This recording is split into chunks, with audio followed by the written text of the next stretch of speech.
Hello everybody, स्वागत है सभी का आज की इस क्लास में। आज की जो ये क्लास है स्पेशली हमारी होने वाली है परसेंटेज के ऊपर। ठीक है, परसेंटेज में डिफेंस के एग्जाम में कैसे आपके क्वेश्चंस आते हैं, like AFCAT and CDS की मैं बात करूं तो कैसे कैसे क्वेश्चंस आते हैं इसके बारे में भी हम डिस्कस करेंगे। और परसेंटेज को कंप्लीट जिस जिस टाइप के क्वेश्चंस एफ कैट में बन सकते हैं या फिर सीडीएस में बन सकते हैं ना, उसको सभी को हम लोग क्या करने वाले हैं, डिस्कस करने वाले हैं। इसके अंदर हम क्या बेसिकली क्या क्या पढ़ने वाले हैं, इसका बेसिक कॉन्सेप्ट अच्छे से पढ़ने वाले हैं कि क्या बेसिक कॉन्सेप्ट परसेंटेज का कहता है। दूसरा हम क्या पढ़ने वाले हैं, सबसे इंपॉर्टेंट चीज कि परसेंटेज को फ्रैक्शन में कैसे चेंज किया जाता है, क्योंकि अगर आपने ये सीख लिया तो परसेंटेज का 50% चीज आपकी खत्म हो गई। दूसरा हमारा इसके अंदर किस टाइप के क्वेश्चन आते हैं, नंबर सिस्टम बेस्ड आता है, एग्जामिनेशन बेस्ड आते हैं और इनकम बेस्ड आता है, और लास्ट में हमारा आता है प्राइस और कंजप्शन वाले क्वेश्चन। तो सारे टाइप्स की मैं बात करूंगा, जितने पॉसिबल टाइप्स एग्जाम में बन सकते हैं या फिर एफकेट के सीडीएस के एग्जाम में आ सकते हैं। तो जो भी एस्पिरेंट्स है 2024 के लिए जो एग्जाम दे रहे हैं, जो शुरू से मैथ्स को सीखना चाहते हैं, वो यहाँ पर डेली क्लासेस को ज्वाइन कर सकता है। डेली 11 बजे क्लास आपकी आएगी जिसमें हम बिल्कुल बेसिक से स्टार्ट करेंगे एंड एडवांस टॉप लेवल तक हम जाएंगे। ठीक है, सबसे पहले परसेंटेज के अगर बेसिक की बात करें कि व्हाट इज परसेंटेज। ठीक है, व्हाट इज परसेंटेज, आपने ये सिंबल देखा होगा परसेंटेज का। इस सिंबल का मतलब ही क्या होता है, इस सिंबल का मतलब ही होता है 1 डिवाइडेड बाई 100। ये हमारा हो गया है परसेंटेज का बिल्कुल बेसिक सी चीज, बिल्कुल नॉर्मल सी चीज। अब जैसे पहली चीज इसके अंदर आती है कि भाई अगर हम परसेंटेज को, जैसे मान लो ए परसेंटेज हमें दे रखा है, इसको हमें किस में चेंज करना है, फ्रैक्शन में चेंज करना है। ठीक है, या फिर 9% मान लीजिए, इसको हमें चेंज करना है फ्रैक्शन में, तो हम कैसे करेंगे इसको। जैसे ही आपको क्वेश्चन में दिखे कि क्वेश्चन में परसेंटेज का साइन दे रखा है, तो आप उसको डिवाइड कर दीजिए।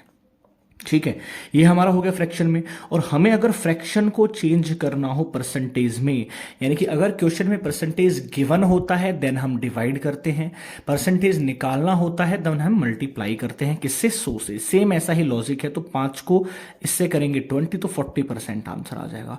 अब एक डाउट जो सभी स्टूडेंट्स के बीच में रहता है कि हमें कोई रेशियो हमें दे रखा है, लेट एग्जाम्पल 2:5, इसको हमें परसेंटेज में चेंज करना है, तो आप कैसे करेंगे। तो कई बच्चे गड़बड़ क्या करते हैं, यहां से 2/7 करके 100 मल्टीप्लाई कर देते हैं, बट ये वाली चीज यहां पर नहीं करनी है। हमें सिर्फ जस्ट इसको फ्रैक्शन में लिखना है, 2/5 डिवाइड मल्टीप्लाई में 100। यही इसका मतलब होता है। अगर हमें किसी रेशियो को परसेंटेज में चेंज करने के लिए कहा जाता है तो आपको ये करना है, ना कि ये करना है। अगर हमें रेशियो के किसी पार्ट की परसेंटेज पूछी जा रही है, जैसे 2:5 में 2 की परसेंट पूछ रहा है या 5 की परसेंट पूछ रहा है, तब हम ये कर सकते हैं। बट अगर सिर्फ ये बोल रहा है कि रेशियो को परसेंटेज में कन्वर्ट करो, तो डायरेक्टली आपको ये सब करना है। तो ये तो सिंपल सी बात होगी कि भाई रेशियो को हम परसेंटेज में, परसेंट के रेशियो में कैसे कन्वर्ट करते हैं। ठीक है, नेक्स्ट हम चीज देखते हैं, यहां से ध्यान दीजिएगा। नेक्स्ट चीज, सबसे पहली चीज इसके अंदर आती है कि परसेंटेज को फ्रैक्शन में चेंज करना हमें आना चाहिए। तो सबसे पहले मैं क्या करता हूं कि इसको 20% वाली एक जो टेबल है ना, वो आपको याद करनी होगी। ठीक है, 20%, 40%, 60%, 80% एंड देन 100%। ठीक है, मैंने 100% को 5 हिस्सों में डिवाइड किया है, 5 भागों में डिवाइड कर लिया है। तो आपको पता है 100% का मतलब 1 होता है, 20% का मतलब कितना होता है, 1/5। अगर आपको 20% याद है तो उसका दुगुना होता है 40, तो इसका भी दुगुना कर दो, 2/5।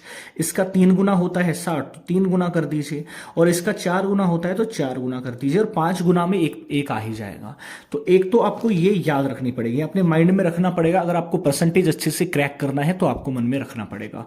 दूसरी बात, हम 25% यानी कि 100 को हम 4 हिस्सों में बांट लेते हैं, 4 भागों में बांट लेते हैं, तो 25-25 के 4 भाग बन जाएंगे हमारे। ठीक है, अब यहां से आगे देखिएगा क्या कैसे पता है कि 25% का मतलब डायरेक्ट आपको पता होना चाहिए कि भाई 25% आ गया मतलब 1/4 आ गया।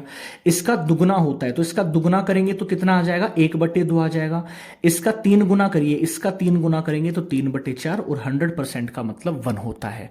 अब ये दोनों टेबल मैंने आप लोगों को क्यों बताई है, क्योंकि इसी से नेक्स्ट सारी चीजें निकल के आने वाली हैं। कैसे, लाइक एग्जाम्पल देखिए, 20% का मतलब हमने क्या सीखा है, 1/4 होती है। कई बार क्वेश्चन में आ जाता है 12.5%। अब जिसको 25% का मतलब पता है कि भाई 1/4 होती है, तो 12.5 क्या होता है, इसी का तो हाफ होता है ना। तो इसका हाफ कर दीजिए, इसकी वैल्यू डायरेक्ट 1/8 आ जाएगी। मतलब ज्यादा कुछ रटने वाली चीजें नहीं है इसके अंदर। अब अगर कई बार सवाल में आ जाता है 6.25%, ठीक है, इसका मतलब ये इससे भी आधी हो गई है, 12.5 की आधी, तो इसका भी आधा कर दो, 1/16। तो मतलब ये सारी चीजें एक दूसरे से कनेक्टेड हैं। समझ रहे हो मेरी बात, सारी चीजें एक दूसरे से कनेक्टेड हैं। जैसे आपको याद रखना है 33 होल 1/3%। अब ये यूनिवर्सल है, ये सबसे ज्यादा यूज होने वाली चीजें हैं और ये आपको याद भी होना चाहिए। इसकी वैल्यू होती है 1/3। बट कई बार सवाल में क्या आ जाता है, 2/3 भी आपसे पूछ लिया जाता है। ये किसकी वैल्यू होनी चाहिए भाई, ये इसका दुगना है। 1/3 का दुगना ही तो है 2/3, तो इसका दुगना करेंगे तो 66 होल 2/3%। अब 3 गुना पूछ लिया चाहे तो फिर से वही आ जाएगा हमारे पास 3/3, यानी कि 100% आ जाएगा। तो चीजें, तो आपको जब भी कोई क्वेश्चन आता है परसेंटेज का, तो सबसे इंपॉर्टेंट चीज ये होती है कि आपको ब्रेक करना आना चाहिए। क्योंकि अगर आप किसी सवाल को, फॉर एग्जांपल आपके सामने सवाल अगर आ रहा है 87.5, ये परसेंटेज आपके क्वेश्चन में, किसी क्वेश्चन में आ गई, तो अगर इसको परसेंटेज से सॉल्व करेंगे तो थोड़ा लेंथी मेथड होगा। कैसे, इसको आप पहले चेंज करेंगे डिवाइडेड बाई 100 और इसकी कैलकुलेशन हार्ड हो जाएगी। बजाय इसको आप फ्रैक्शन में चेंज करिए। फ्रैक्शन में मैं कैसे करूंगा, 50 प्लस में 37.5 चेंज कर सकते हैं। 50% का मतलब 1/2 होता है। 37.5 का मतलब क्या होता है, अब ये भी पता होना चाहिए भाई।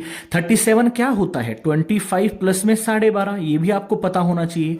तो 25 की वैल्यू पता है 1/4 होती है, 12.5 की वैल्यू 1/8। सिर्फ इसको ऐड कर दीजिए, कितना सरल तरीके से आपका आंसर आ जाएगा। 8 एलसीएम इसके अंदर हमें जस्ट लेना है, 2 चौके 8, 4 दूनी 8 और 8 एकम 8, ठीक है। 4 2 6 और 1 7, 7/8 हम डायरेक्टली इसको चेंज कर सकते हैं बजाय इसकी कैलकुलेशन के। इसीलिए मैंने बताया कि सारी चीजें आप लोगों के बहुत ज्यादा काम आने वाली है। बाकी इसकी जो कंप्लीट टेबल है फ्रैक्शन से परसेंटेज वाली, वो मैं मेरी जो कम्युनिटी है उसमें पोस्ट कर दूंगा, जाके देख लेना। आपको पीडीएफ भी नोट्स की मिल जाया करेगी यहां से। तो डेली आप लोग ज्वाइन कर सकते हैं। डेली 11 बजे क्लास आपकी अपलोड की जाएगी, वीडियो अपलोड की जाएगी। और जितने भी टाइप बन सकते हैं, मैक्सिमम से मैक्सिमम टाइप्स जो एफकेट में पूछे जा सकते हैं या पूछे गए हैं आज तक, वो सारे मैं आप लोगों को सिखाने वाला हूं डे बाय डे यहां पर। तो आप ज्वाइन कर सकते हैं डेली, ठीक है। अब ये बात होगी हमारी पहली, ये बेसिक हो गया पूरा परसेंटेज का। नेक्स्ट हम बात करते हैं कि भाई न्यूमेरिकल बेस्ड क्वेश्चन कैसे आते हैं, नंबर सिस्टम बेस्ड आते हैं, कौन से वाले क्वेश्चन आते हैं, उसकी हम बात कर लेते हैं। यहां पर पहले टाइप की बात कर लेते हैं। डेली हम टाइप्स पढ़ेंगे इसके, लेकिन मैं टाइप फर्स्ट की बात कर लेता हूं कि किस टाइप के क्वेश्चन बन सकते हैं। पहला टाइप हमारा है नंबर सिस्टम टाइप। जो नंबर सिस्टम बेस्ड क्वेश्चन आते हैं ना, उसकी हम बात कर लेते हैं। यहां पे नंबर सिस्टम बेस्ड क्वेश्चंस कौन से होते हैं number system based. For example मैं आपको एक एग्जांपल देता हूं कि ए मैन, ठीक है, हैव मल्टीप्लाइड ए नंबर, ठीक है multiplied a number 3/5 instead of, ठीक है, इंस्टेड ऑफ 5/3, ठीक है। Then find percentage error in the result,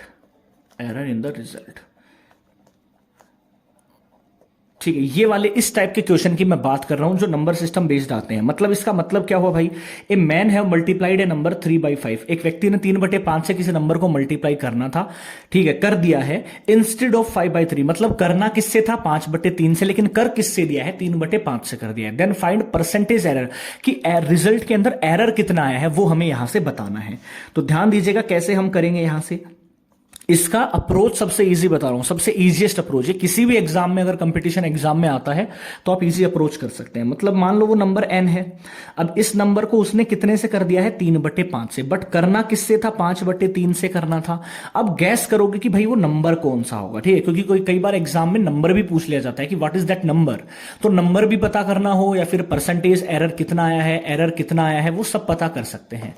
तो सबसे पहले जो दोनों के डिनोमिनेटर है ना फ्रैक्शन के, उसका एलसीएम ही वो नंबर आप ले सकते हो ताकि कैलकुलेशन को इजी कर लिया जाए।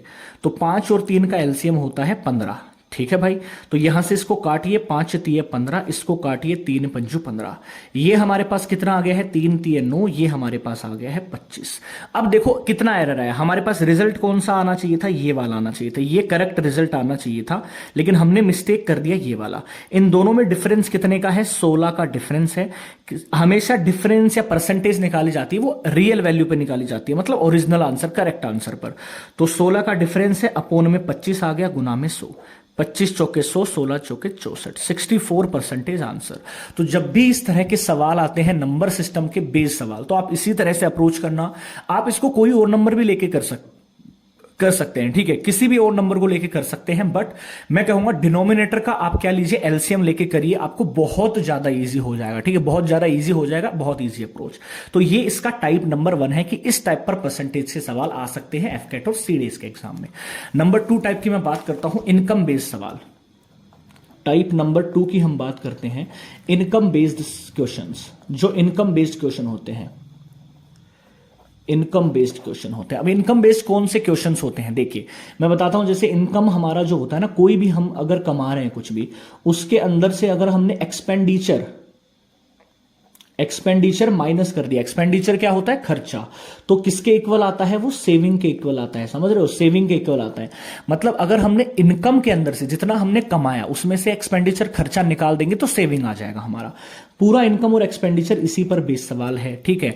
अब जैसे एफकेट के इसी वाले एग्जाम में एक सवाल आया था इनकम बेस्ड सवाल। कैसा सवाल आया था कि भाई 2 लोग दे रखे थे ए एंड बी, उनकी कंबाइंड इनकम दे रखी थी, ठीक है। क्या दे रखा था हमें, कंबाइंड इनकम दे रखी थी।